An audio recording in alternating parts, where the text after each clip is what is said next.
Hi guys, and welcome to my channel. Today we're going to be making some oatmeal, and it's the recipe out of the THM Healthy Future book, and it is the zucchini bread oatmeal. And it's the time of year when people are getting zucchini in their garden, and I have grated up a zucchini that I got out of my garden, and it was the first one that we had. It got a little bit big because of the rain, and so I had to scoop the seeds out of it. But what I'm doing here is I am quadrupling the recipe because I like to batch cook, and then you have that for when you need it at other times. And makes it so much easier, especially if you work outside the home or you have that ready the morning before you go, or you can take it with you, eat it on the way, or eat it, whenever you get a chance. So I'm going to quadruple it. And one thing, it calls for raisins. I found that I don't want to put the raisins in because I think of I just think it's too sweet with the raisins. So you can put the raisins in if you want, or you could even add some unsweetened dried cranberries. The book also tells you how to make your own dried cranberries with the THM approved sweeteners, and so you could use those as well. But what we do first here, I'm going to put it down so you can see the pot that we're cooking in, is I've quadrupled it, so I've got several cups of water, and you need to bring this to a boil, and then you're going to put your zucchini in it, and you shred it, and I shredded mine. You can see that I shredded it really quite fine because I think it cooks up better, and especially if you maybe have some children eating it, or someone that might not be a zucchini lover, that you're you might be sneaking it in, so to say. So what we're going to do is we're going to let this water come to a boil, and then we're going to put the other ingredients in, and I have them all dished out together, quadrupled, as I say. And I found this recipe, when I found it, it called for both old-fashioned oats and quick cooking oats. And I know that quick cooking oats have more of a quick glycemic index to them, but they're balanced out with both of them with the other oats. And then oats do contain some natural protein, but you might want to add some type of protein, like maybe some Greek yogurt or some collagen in your coffee to go along with this. So what we're going to do is we're going to and the recipe also says that you could add protein powder, the whey protein powder, in it while you're cooking it as well. There. Okay. So we're gonna make this boil, and then we're going to put the zucchini in and let it boil together. I tried some zucchini that I had earlier. I tried dehydrating some of it. It was shredding it and dehydrating it, and while they say you can do that, I am just not at all sure how that's going to work out when I reconstitute. It was kind of a mess, but I think it's because I did it on the fine grated like this. I think the next time I saw a video on someone, and I'm sorry I can't remember who did it. She did zucchini several different ways. She said, stop giving your zucchini away, that you can dry it, you can turn it in. Grain Country also talked about you can put it into powder, but you can also they did not the finely grated but the regular grate on there, and so it might dehydrate a little better with that, because this was just kind of, like I said, just kind of a mess, because you can see it's so fine and it on those trays and stuff. But I think it's very important for us to start putting things away in for winter, or for whatever it may be. They talk about supply shortages, food shortages, and so I know I have grated up some zucchini that I had purchased at sale on the store, and I grated it up in the recipe calls for half a cup. I think I probably put them in 1.5 or 2 cups, because I like to quadruple this recipe, so then you have 4 servings for the week, and it does freeze well too if you want to freeze it. But a little bit of the story while we're doing this. We were on vacation this week, and it was a staycation where we stayed home, and we got the barn cleaned out, and we one of the first days we went to a little farm stand that we like, and my husband loves fresh corn, like the sweet corn, and we're here in Indiana, so we got some of that. And their tomatoes, and let me show you the size of them. Their tomatoes are like this size right here. Nice tomatoes. And on the table, they were $2.75 a pound. Well, over to the side it said, "Hey, tomato canners." you could buy a 20-pound box for $14.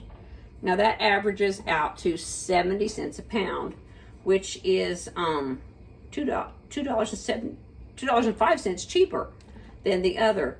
And what I did was I bought a box of them, and I came home and I canned them using the from the USDA canning book. I made crushed tomatoes so that we can have them for soups and chilies and things like that this winter. And I got the first one. I got 7 quarts plus enough to make a pot of soup with. And I made some one of those 15 bean soup recipes. And then I thought, you know, this is really a good deal. I should really put some more of this up, because you never, you know, it's always better to can your own when you can. And I understand, that's a play on words, isn't it? But I understand that some of you just can't, you know, buying it at the grocery store is just as well. But at 70 cents a pound, I really couldn't pass that up. So I went back down there, and they had 3 more boxes. And so I purchased them all. So last week I canned 80 pounds of tomatoes, and ended up with, let's see, 28 quarts, 5 pints, and that pot of soup that I was talking about. Plus, we ate 3 of them. I believe it was 2 or 3 of them. So it was a very good yield on those tomatoes. So, you know, there's so many things that you need to watch for good deals and put them by as you can. You know, freeze them, can them, dehydrate them. Oh, and something else I did. Let me get that and show you.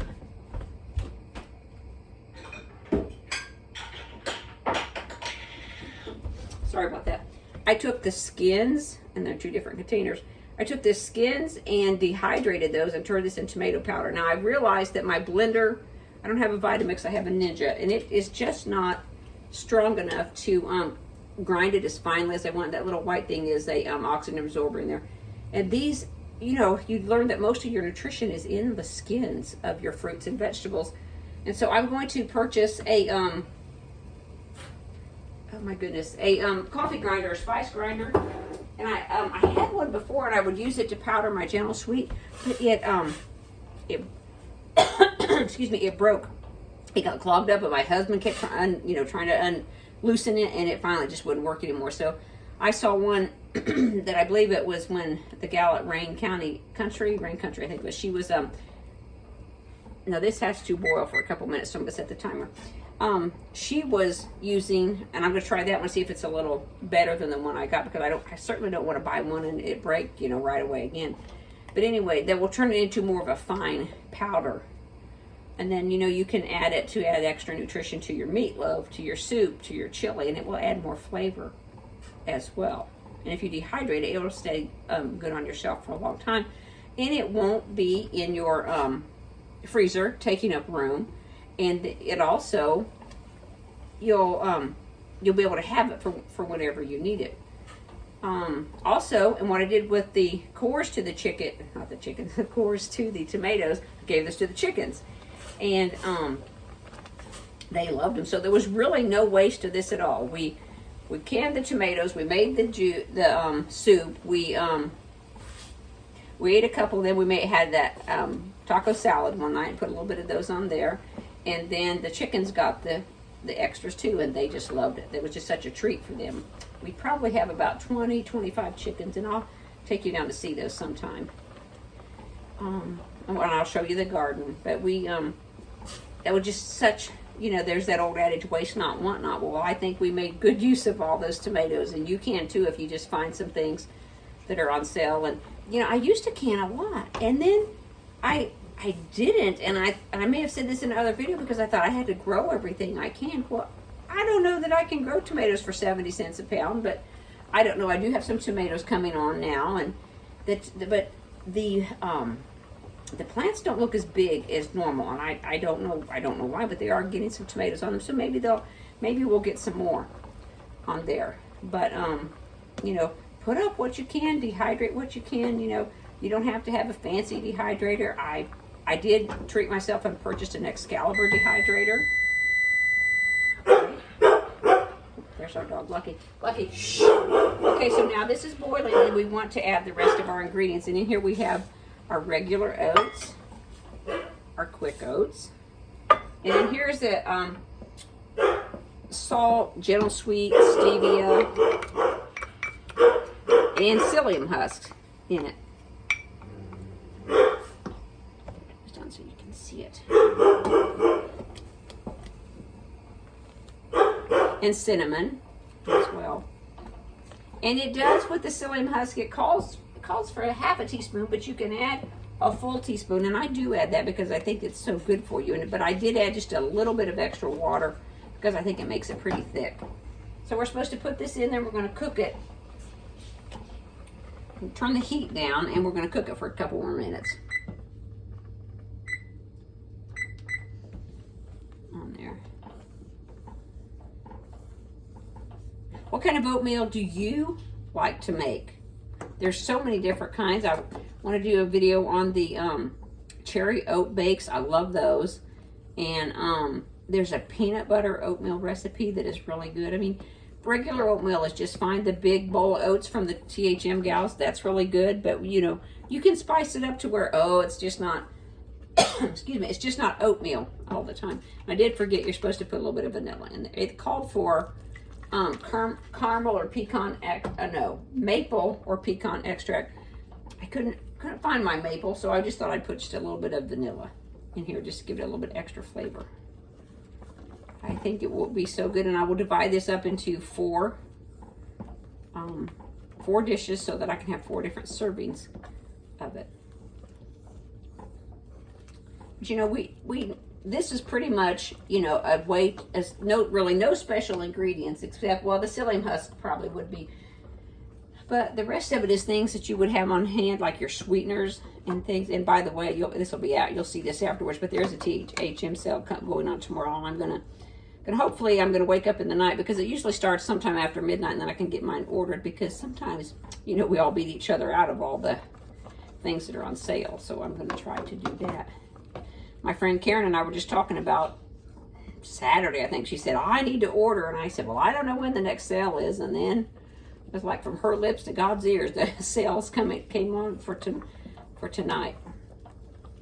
Well, Tuesday, whatever it is. So let's see how that's, let me see if I can. It's getting pretty thick on there, and it's just about cooked as long as it said to.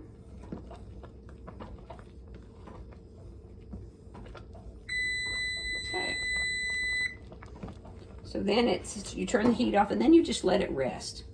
And then once you let it rest, you can put it in your bowl. It says to rest for about 10 minutes, and then it will thicken up a bit more.